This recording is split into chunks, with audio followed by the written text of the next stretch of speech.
신약성경 히브리서 11장 13절로 16절 한 절씩 교독하겠습니다.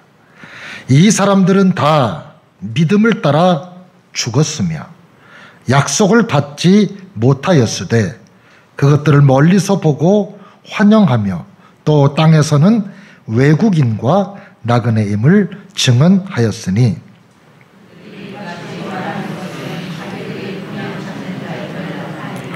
그들이 나온 바 본향을 생각하였더라면 돌아갈 기회가 있었으려니와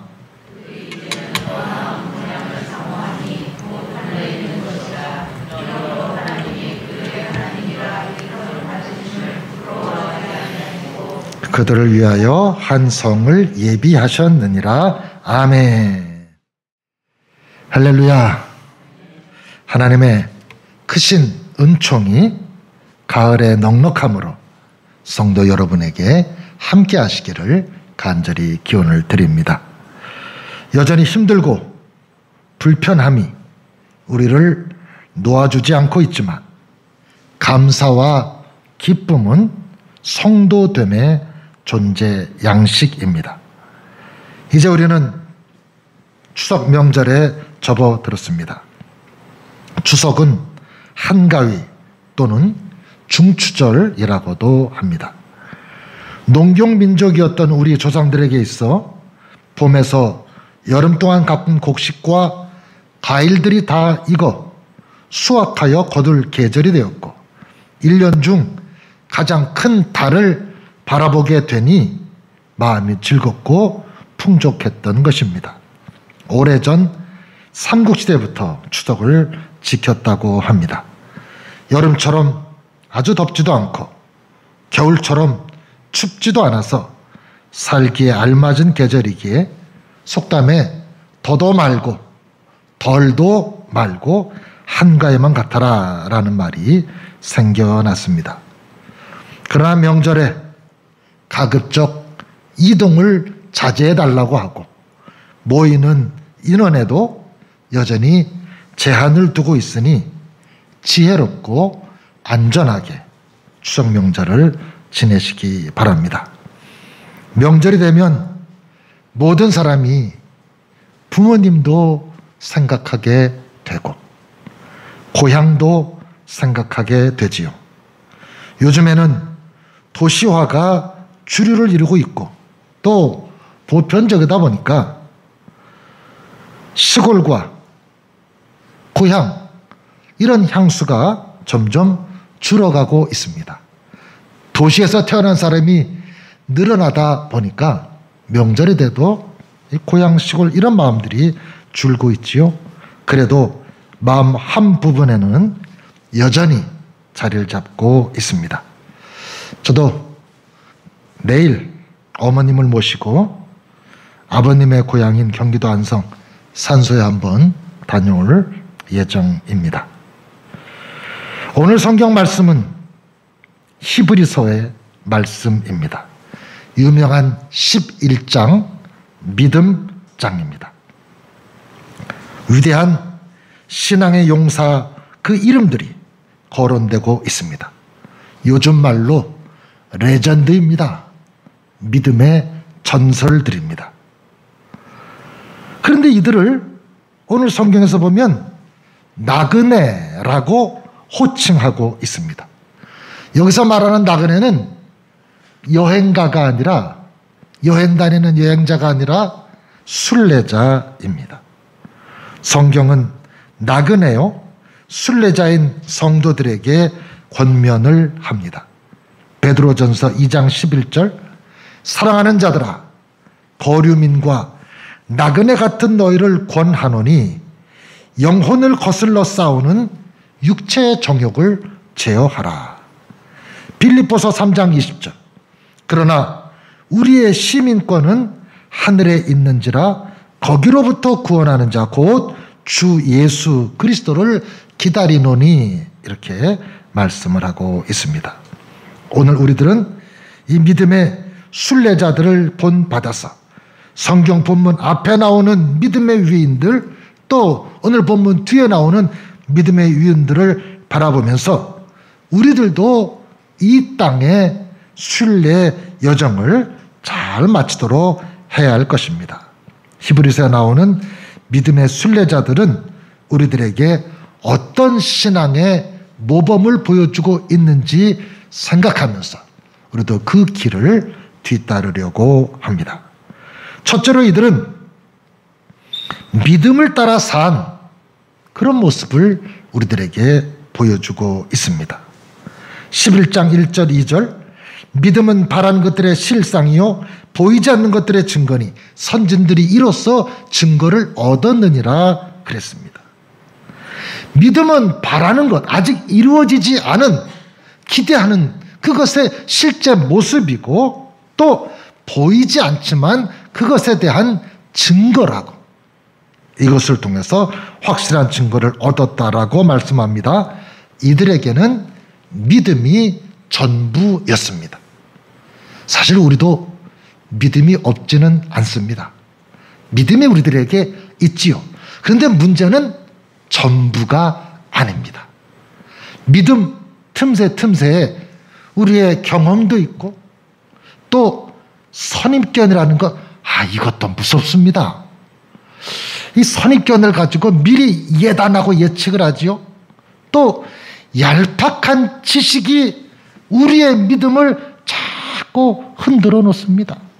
그러니까 믿음으로 판단하는 것이 아니라 경험, 지식, 선입견 이런 것들이 우리의 믿음을 흔들어 놔요.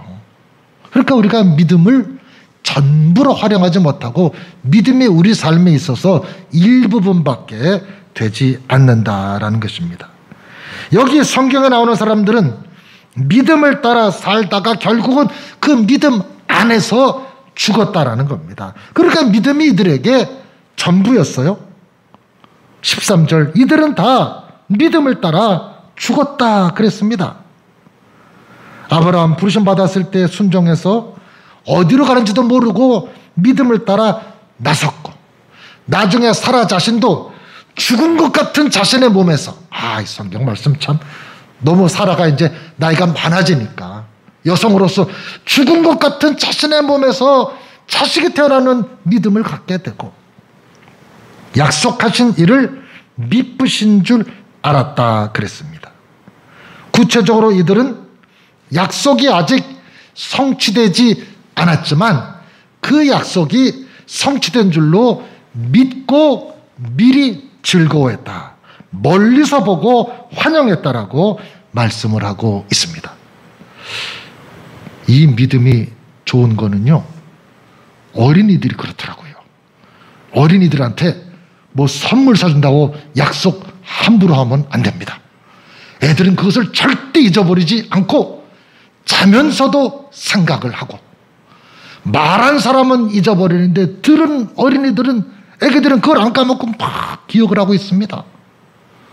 어쩌면 믿음이 그랬다라는 거예요. 기다리고 있지만, 아직 오지 않았지만 이루어진 줄로 알고 미리 보고, 약속을 받지 못했을 때 그것들을 멀리서 보고 환영했다라고 말씀을 하고 있습니다. 하나님의 약속이 오랫동안 성취되지 않았음에도 불구하고 원망하기는커녕 오히려 하나님께서 통치하실 영원한 천국을 믿음으로 바라보면서 묵묵히 가나안 땅에서 살았다라는 것입니다. 믿음으로 그가 이방의 땅에 있는 것 같이 약속의 땅에 거류하며 동일한 약속을 유업으로 함께 받은 이삭, 야곱과 더불어 장막에 거하였으니 이는 그가 하나님이 계획하시고 지으실 터가 있는 성을 바랐음이니라. 9절 10절에 말씀하고 있습니다. 오늘 우리들은 믿음을 따라 살아야 합니다. 그런데 믿음을 따라 살기보다는 유행을 따라 살게 되고, 세상의 조류를 따라서 살게 되고, 세상의 존재 양식을 따라가게 됩니다. 육신의 정욕, 안목의 정욕, 이생의 자랑, 신앙적으로 보면 그까짓 것 하지만 그렇지 않습니다. 여기에 매여 살아갑니다. 몸에 좋은 것, 몸에 좋다면 우리나라 분들 잘 안 가리죠. 안목의 정욕, 구경거리, 여행, 이것도 참 좋습니다. 이생의 자랑, 남들보다 내세울 것이 많으면 얼마나 좋겠습니까? 그걸 다 자랑하면서 그것을 따라서 살아갑니다. 요즘에는 보면 자기가 한 모든 일들을 이렇게 SNS나 이런 소셜미디어를 통해서 뭐 어디 가서 뭘 먹고 너무 뭐하고 얼마나 그걸 뭐 자랑을 하는지. 근데 그게 또 자칫 나쁜데 이용되기도 한다고 그럽니다.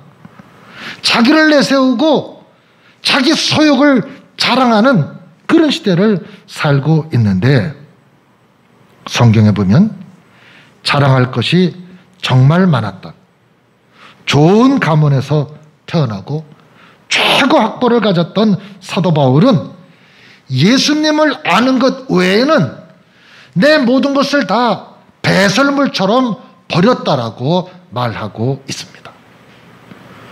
어떻게 그럴 수가 있을까요? 그러면서 살든지 죽든지 내게서 예수 그리스도가 존귀 여김을 받는 것, 그것만이 자신의 삶의 이유라고 말을 하고 있습니다. 내 삶의 이유는 뭐냐? 내게서 예수 그리스도가 존귀 되는 그것을 위해서 살아간다라는 것입니다. 삶의 이유가 예수님의 뜻이고 하나님의 영광이 되어야 합니다. 여러분, 배우자가 귀합니다. 배우자가 귀하지만 인생의 동반자이지 목적은 아닙니다. 자녀가 귀하지요. 자녀가 귀하고 감사합니다. 눈에도 아프지 않겠지요. 그러나 그 자녀가 우리 삶의 이유는 아니라는 겁니다. 자녀 때문에 사는 게 아닙니다. 배우자 때문에 사는 것이 아니라 하나님의 영광을 위해 살고 예수님의 뜻을 따라 살게 되면 가정이 화목할 수밖에 없습니다. 사랑하게 되는 거지요. 우리는 참된 믿음을 가져야 합니다. 여기 신앙의 용사들은 믿음을 따라 살았습니다. 둘째로 이들은 이 땅에 살면서 외국인과 나그네를 자처하는 삶을 살았습니다. 오늘 우리가 찬양으로 들었던 김두한 작곡의 본향을 향하네, 정말 은혜로운 곡입니다. 제가 이 말씀을 준비하면서 이 본향을 향하네 여러 성가대, 찬양대가 한 것을 다 이렇게 들어보고 이 찬양도 한 10번은 들었을 것 같습니다. 얼마나 은혜가 되는지 모릅니다.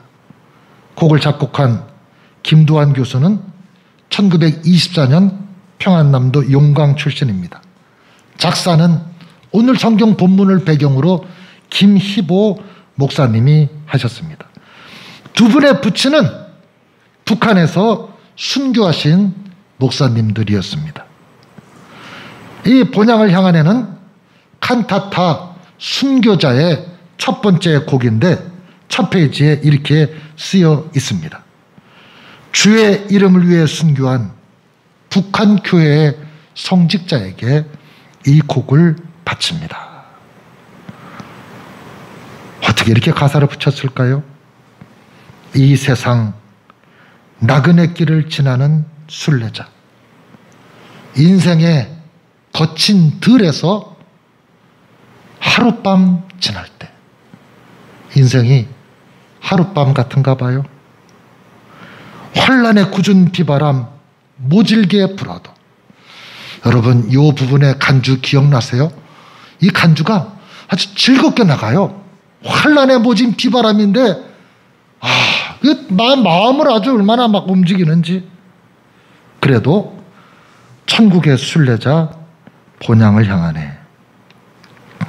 이 세상 지나는 동안에 괴로움이 심하나, 그런데요, 그 괴로움 인하여 천국이 보인대요. 괴로움이 심한데 그 괴로움 때문에 천국이 보이는 거예요. 즐거울 땐 천국이 안 보였어요. 재밌을 땐 천국이 안 보였어. 그 재미에 빠져 있느라고. 즐거움 때문에.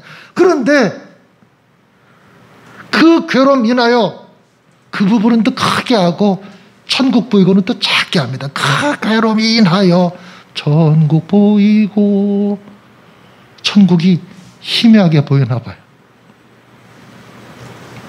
그러면서 마지막 가사, 영광스러운 면류관 받아 쓰겠네. 인생의 거친 들, 하룻밤 지나가는 인생인데 환란에 모진 비바람 불지요. 괴로움이 심하지만 천국을 놓치면 안 되는 것이 본향을 향하는 순례자들의 삶입니다. 이들은 이 땅에 살면서 스스로 나는 나그네다, 외국인이라고 말을 했습니다. 믿음으로 이방 땅에 있는 것처럼 살았고, 야곱이 바로 왕을 만날 때, 애굽의 왕 바로를 만날 때 바로가 야곱에게 묻습니다. 야곱이 머리가 백발에 좀 이렇게 좀 연로해 보였나 보죠. 왕이 야곱에게 묻습니다. 네 연세가 얼마뇨? 이렇게 묻자 야곱이 뭐라고 대답을 하느냐면, 내 나그네의 연수가, 나그네길의 세월이 130년입니다. 이렇게 얘기를 합니다. 내 나이 130살입니다. 이렇게 말한 것이 아니라 내 나그네길의 세월이 130년입니다. 이 말 속에 야곱의 신앙이 녹아있지 않습니까? 130년 지금 살고 있지만, 조금 오래 살았네요. 그죠? 130년 살고 있지만 이게 다 나그네 길을 가고 있다라는 거예요. 130년 동안 험악한 세월을 보냈나이다. 이렇게 야곱이 애굽 왕 바로에게 이야기를 하고 있습니다. 그들은 스스로 외국인과 나그네로 간주하면서 살아갔습니다. 다른 사람들처럼 편안하게 얼마든지 살 수 있었지만 이들은, 이스라엘 백성들은, 이 족장들은 집 대신에 장막에 거주하면서 아브라함이나 이삭이나 야곱이나 이들이 가지고 있는 것이라곤 가족 무덤으로 사용한 막벨라 굴이 전부였던 것입니다. 이들이 왜 이렇게 나그네 삶을 살았을까요? 그들은 본향을 바라보았기 때문입니다. 이 땅은 진정한 본향이 아니고 그것은 그림자이자 예표에 불과했다라는 것을 이들은 분명히 알았던 것입니다. 그래서 이 땅의 소망이 아니라 천국의 소망을 흔들리지 않고 잃지 않고 그들이 살았습니다. 오늘 우리들도 믿음의 선진처럼 나그네와 외국인을 차치하는 삶을 살아야 합니다. 셋째로 이들은 더 나은 본향을 향해서 나아가는 삶을 살았습니다. 16절에 그들이 이제는 더 나은 본향을 사모하니 곧 하늘에 있는 것이라. 성경은 가장 좋은 것을 에덴 동산으로 이야기를 했습니다. 또 가나안 땅을 설명할 때도 젖과 꿀이 흐르는 땅이라고 설명을 하고 있습니다. 그러나 아무리 에덴 동산 파라다이스라 할지라도, 젖과 꿀이 흐르는 땅이라 할지라도 그것은 진정한 본향이 될 수가 없다라는 것입니다. 그래서 이들은 이 땅에 살면서 세상에 집착을 떨치기 위해서 노력을 했습니다. 이거 참 쉽지 않지요. 세상에 집착을 떨친다. 소망을 하나님에게만 둔다. 보통 어려운 일이 아닙니다. 오늘 우리들은 이 땅의 것에 대한 집착이 아니라 하늘의 본향을 바라보는 그런 삶을 살아야 합니다. 부족한 게 많이 있죠. 16절에 보니까 저는 참 이 말씀도 하나님이 그들의 하나님이라 일컬음 받으심을 부끄러워하지 않았다 그랬습니다. 본향을 향하는 그들에게 하나님이 친히 그들의 하나님이 되시면서 하나님이라 일컬음 받는 걸 부끄러워하지 않으셨다.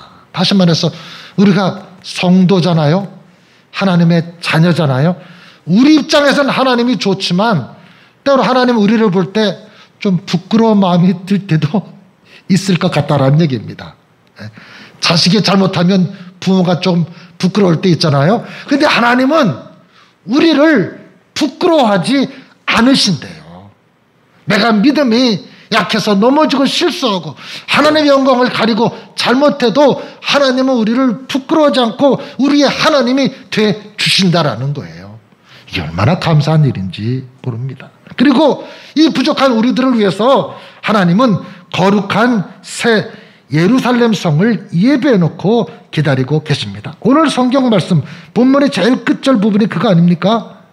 하나님은 우리를 부끄러워하지 않으시고 우리를 위해서 성을 예비하고 계신답니다.